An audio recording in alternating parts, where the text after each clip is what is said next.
आज का हमारा टॉपिक है क्लास 9th का गाइडिंग वैल्यूज़ इन सोशल साइंस। अब इसके अंदर भी अगर हम देखते हैं तो social science develops not only knowledge but also values. यहाँ पे हम लोग क्या समझेंगे, सोशल साइंस को हम वैल्यूज़ के पर्पज़ से देखेंगे। यहाँ पे भी हम 4 पॉइंट ऑफ व्यू से चीज़ों को समझेंगे। बड़ा इंटरेस्टिंग टॉपिक है, समझने में बड़ा मज़ा आएगा इसको।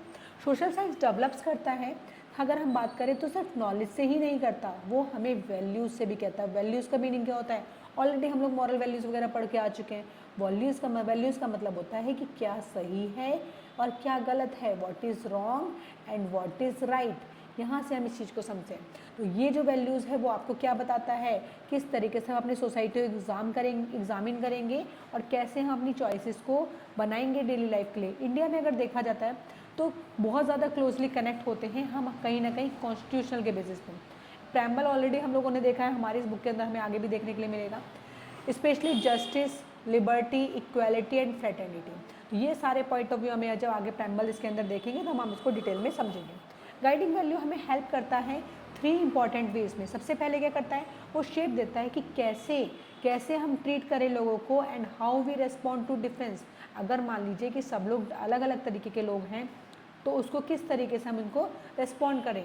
सेकेंड है guide how we use natural resources and plan develop, कैसे हम अपने नेचुरल रिसोर्सेज को यूज़ करेंगे और किस तरीके से हम अपने डेवलपमेंट में चीज़ों को प्लान करेंगे। Third one is the help us जज whether decisions, rules and policies and fair beneficial for all. तीसरे लेवल पे अगर हम देखें तो हम किस तरीके से हेल्प करेंगे किसी चीज़ को एनालाइज करने में। जब कोई डिसीजंस लेना है, रूल्स पॉलिटिक्स की पॉलिसीज़ की अगर हम बात करते हैं तो ये किस तरीके से बेनिफिशियल होनी चाहिए सबके लिए। तो फर्स्ट अगर हमारे पास आता है तो हम डाइवर्सिटी देखते हैं। डाइवर्सिटी ऑलरेडी हम सब लोगों को पता होगा। डाइवर्सिटी का मतलब क्या होता है कि हमारा इतना बड़ा देश है, यहाँ पे लोगों की डिफरेंट टाइप की लैंग्वेजेस हैं, कस्टम्स हैं, ट्रेडिशंस हैं, इन्हीं सब चीज़ों को हम क्या बोलते हैं, डाइवर्सिटी। मतलब हमारा जो देश है इंडिया वो one of the biggest diversities में देखा जाता है। हम ये नहीं कह सकते सबसे ज़्यादा ही, लेकिन बहुत बड़ा इस पर डाइवर्सिटी लेवल में देखने के लिए मिलता है। तो diversity means recognise and respecting difference among people. यहाँ पे हमें क्या करना है, हम डाइवर्स जरूर है लेकिन हमें सबको कहीं ना कहीं रिकग्नाइज भी करना है और रेस्पेक्ट भी करनी है हमें सबकी। ये जो डिफरेंसेस हैं किसके बेसिस पे होता है, लैंग्वेज के बेसिस पे होती हैं, रिलीजन के बेसिस पे होती हैं, रीजन मीन्स स्टेट वाइज होती हैं, caste, tribes, gender, age, occupation, physical ability, food habits, clothing, cultural practices. आप अपने 10 फ्रेंड्स के साथ बैठिएगा और कहीं ना कहीं ये सब उनके साथ एक बार पॉइंट पूछेगा कि ये सब कहीं ना कहीं हमारे पास डिफरेंट देखने के लिए मिलेंगे। Diversity exist naturally because communities have different histories. Diversity exist इसलिए है क्योंकि हमारी जो कम्युनिटीज़ में देखा गया है कि बहुत ज़्यादा हमारी अलग अलग टाइप की हिस्ट्री, एनवायरमेंट और ट्रेडिशंस रहे हैं। डाइवर्सिटी को समझने के लिए more than noticing differences, it means understanding how diversity enriches society, कि किस तरीके से आपकी जो डाइवर्सिटी है वो एनरिच करती है सोसाइटी को। इंडिया की अगर हम बात करें तो हमारे पास बहुत सारी वैरायटी ऑफ लैंग्वेज है, कल्चरल ट्रेडिशन है और हमें देखने के लिए भी मिलते हैं जब फेस्टिवल्स होते हैं। कितने सारे फेस्टिवल्स आज की टाइमिंग में हमारे लोकल से मनाए जाते हैं। आर्ट्स हैं, लोकल क्राफ्ट्स हैं, आर्किटेक्चर है, म्यूज़िक है, फूड है। तो when we respect these variety, हम सब इन चीज़ों की रेस्पेक्ट भी करते हैं और कहीं ना कहीं ये हमारी स्ट्रेंथ भी है। सोशल हार्मनी है एंड बिल्ड करते हैं हम बड़े लेवल पर। Diversity also requires to careful about stereotype. Diversity इन चीज़ों को भी देखते हैं। स्टीरियोटाइप भी ऑल्सो लाइक अ प्रीजुडाइज होता है। लाइक कि हम जो ये सोचते हैं कि पहले हमारी थिंकिंग इस टाइप की होती है कि हमने जो डिसाइड कर लिया कि ऐसा ही होता है तो ये चेंज नहीं होता, उस टाइप की थिंकिंग को हम स्टीरियोटाइप बोलते हैं। कभी कभी क्विक जजमेंट्स होते हैं based on a person's language, clothing, occupation. आप कभी किसी पर्सन को देखते हो, आप उसको एक देखते ही एक जजमेंट बना लेते हो कि उसकी लैंग्वेज ऐसी है, उसके कपड़े पहनने का वे ऐसा है, वो इस टाइप की जॉब करता है, या फिर उसका जो ओरिजिन है, प्लेस है, वो वैसा होगा। तो value based approach encourages us to question such assumption. तो जो हम बात करते हैं, हम चीज़ों को समझते हैं behind different practices and treat every person with dignity. हम ट्रीट करते हैं हर एक पर्सन को उनकी रेस्पेक्ट के साथ में। Supports fraternity. फ्रेटर्निटी मीन्स भाईचारा हम बात करते हैं, which is the idea that all citizen should relate to one another. कहीं ना कहीं ये सारे जो आइडियाज़ हैं वो रिलेट होते हैं एक दूसरे से और कहीं ना कहीं ये एक दूसरे के साथ में चीज़ों को शेयर भी करते हैं। अच्छा, आप लोगों को पता है कि 2011 का एक सेंसस इंडिया में हुआ था, अभी 2021 में होना था बट ड्यू टू कोविड नहीं हुआ। क्योंकि हर 10 साल बाद सेंसस मीन्स होता है कि 10 साल बाद जो आपको पॉपुलेशन को काउंट किया जाता है उसको हम सेंसस बोलते हैं। अब देयर आर 121 लैंग्वेजेस, 121 लैंग्वेजेस थी and 1369 nationalised mother tongues spoken across the country. Among this 22 languages recognise करी गई हैं जो आपकी 8 शेड्यूल में आपके इंडियन कॉन्स्टिट्यूशन में देखी गई है विद ऑफिशियल स्टेटस। तो बहुत ही आपका जो इंटरेस्टेड इसके अंदर आपका जो डेटा दे रखा है। इसके बाद अगर हम देखते हैं, सॉरी, इंक्लूसिविटी में देखते हैं, इट मीन्स इंश्योर करते हैं कि हर किसी को ना फील नहीं होना चाहिए यार कि वो अलग है, ठीक है। हर किसी को हम वेलकम करते हैं, रेस्पेक्ट करते हैं और हम पार्टिसिपेट भी करते हैं फुली शेयर्ड स्पेसेस, जैसे क्लासरूम्स हो गए, प्लेग्राउंड हो गए, नेबरहुड्स हो गए, पब्लिक इंस्टीट्यूशंस हो गए। तो कहीं ना कहीं हम सब लोग साथ में रहते हैं, सब लोग साथ में पार्टिसिपेशन देखने के लिए मिलता है। It reminders some groups have faced exclusion और डिस्क्रिमिनेशन। हम ये भी देखते हैं कि कहीं ना कहीं ये किसी को प्रॉब्लम नहीं हो कि हमने उसको एक्सक्लूड कर रखा है, डिस्क्रिमिनेशन कर रखा है। And that fairness requires active steps to remove barriers. और यही चीज़ होती है कि हम इनको हटाने की भी कोशिश करते हैं। इंक्लूसिविटी का मतलब है कि एवरीडे हम सिचुएशन में कुछ चीज़ों को देखते हैं। मान लीजिए कि आप एक क्लास में हैं, ठीक है, और इंश्योर करते हैं कि सबको बराबर पार्टिसिपेशन मिले, ठीक है, कोई किसी को बुलिंग नहीं करे, सपोर्ट करे एक दूसरे को, ठीक है, इंक्लूडिंग गर्ल्स भी एंड चिल्ड्रन जो डिसेबल्स हैं उनको भी। वहीं अगर हम एक कम्युनिटी के पर्पज से देखें तो making sure that public facilities होनी चाहिए सबको, यानी हर किसी को सेम, जैसे ड्रिंकिंग वाटर देखने के लिए मिले, ड्रिंकिंग वाटर पॉइंट सबके सेम हो, टॉयलेट्स हों, हेल्थ सर्विसेज सबको सेम देखने के लिए मिले। जो भी चीज़ें मिल रही हैं वो हर किसी को आपको इक्वल पॉइंट ऑफ व्यू से देखने के लिए मिले। वहीं अगर हम पब्लिक लाइफ की बात करते हैं तो भी इंश्योर करता है कि जो भी है पीपल कैन स्पीक, हर किसी को बोलने का राइट हो, हर किसी को काम करने का राइट हो, हर किसी को डिसीजंस लेने का राइट हो और बिना किसी फियर के और बिना किसी को ह्यूमिलेट करे।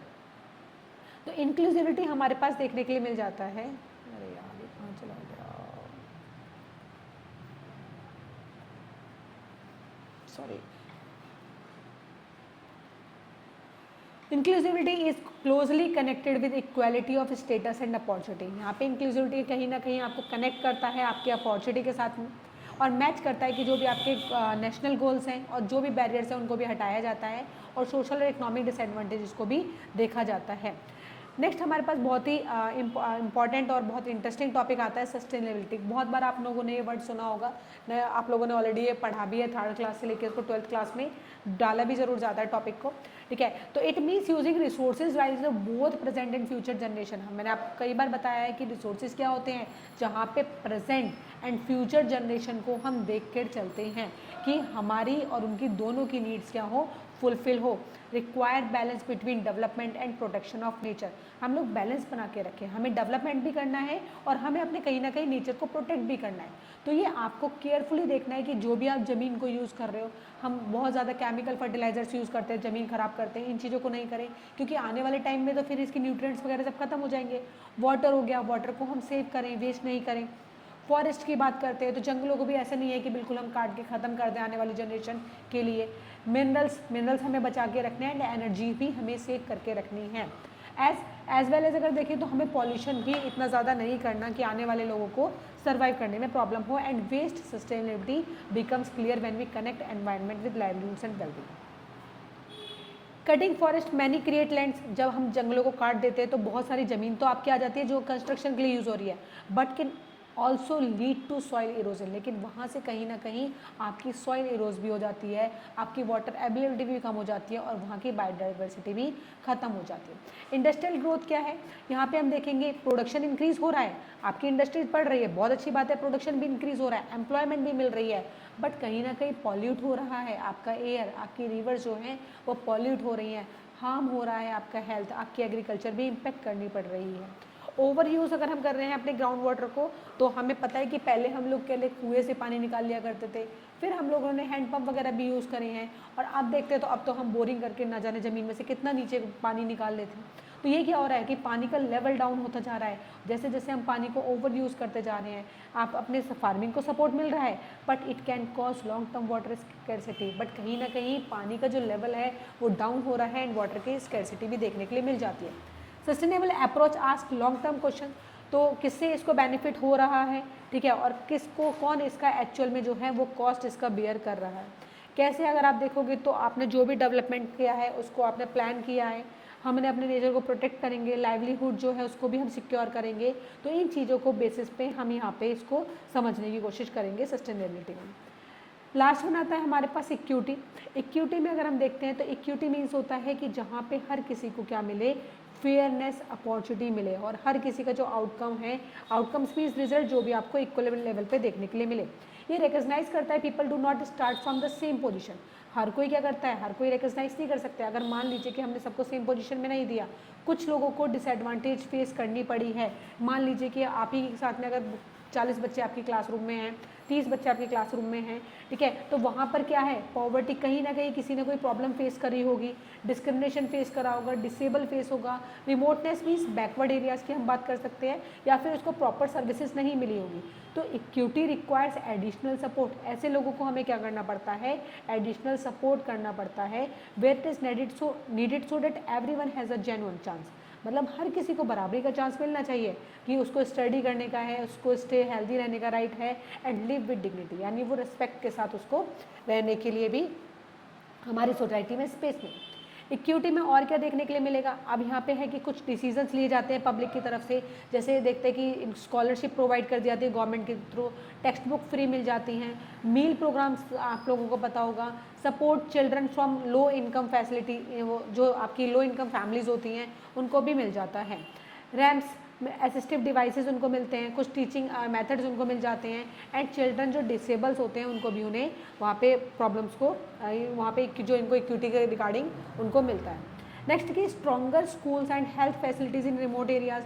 यहाँ पे भी सर्विसेज की अगर आप देखोगे तो सर्विस उतनी ज़्यादा नहीं है, ठीक है, सर्विसेज की रिक्वायर्ड है इन सब चीज़ों के लिए। टारगेट करा जाता है, सपोर्ट करा जाता है कम्युनिटीज़ को कि वो फेस करें लॉन्ग टर्म एक्सक्लूजन, मतलब जो ये चीज़ें उन्होंने प्रॉब्लम फेस करी हैं वो चीज़ें ना मिले, तो इनको भी क्या करी जाए, इनको हेल्प करी जाए। इक्विटी कनेक्ट करता है हमें, जस्टिस हमें मिलता है, हमें इक्वालिटी मिलती है, हमें अपॉर्चुनिटी मिलती है, और कहीं ना कहीं हमें इक्वालिटी एजुकेशन मिलना चाहिए, हर किसी को बराबरी का आपको राइट मिलना चाहिए। तो इसके अंदर आपके पास आता है वाई दीज वैल्यूज़ मैटर। ये वैल्यूज़ जो हमें मैटर क्यों करती है, तो ये आपको जो वैल्यू है वो मैटर इसलिए करती है कि हम सारे जो हैं वो साथ में रहें, एक दूसरे को समझें, हम अपनी रिस्पॉन्सिबिलिटीज़ को समझें, हम हेल्प करें रियल प्रॉब्लम चीज़ों को समझने में कि जो डिस्क्रिमिनेट है, अनइक्वल एक्सेस सर्विस का है, एनवायरनमेंट डैमेज है, पॉवर्टी है, सेंसिटिविटी है, क्लियर रीजनिंग, इन चीज़ों को हम जो देखने के लिए मिलते हैं, तो हर किसी को क्या मिलना चाहिए, सबको गाइड करो, फेयर, इंक्लूसिव, सस्टेनेबल।